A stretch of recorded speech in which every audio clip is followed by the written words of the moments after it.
Last summer, I took a solo road trip through the mountains. I wanted some time away from everything. Just me, my thoughts, and the open road. I was driving late one night when my car started sputtering and eventually died.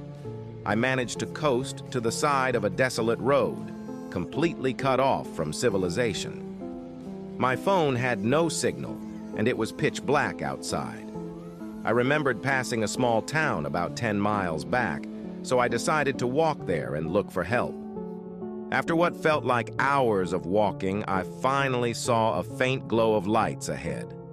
As I got closer, I realized it wasn't a town, but a single house. It was an old, run-down farmhouse, but at that point, I didn't care. I just needed a phone. I knocked on the door, and after a moment, a middle-aged woman answered. She looked startled to see me, but eventually invited me in. The inside of the house was even more decrepit than the outside. The wallpaper was peeling, and the furniture looked like it hadn't been touched in decades.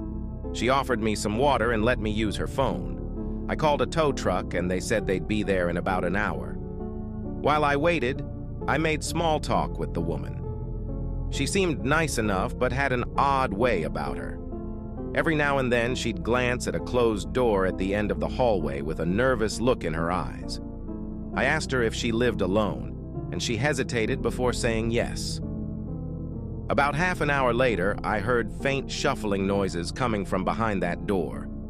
I asked her if she was sure she was alone. She laughed nervously and assured me it was just the house settling, but her eyes told a different story.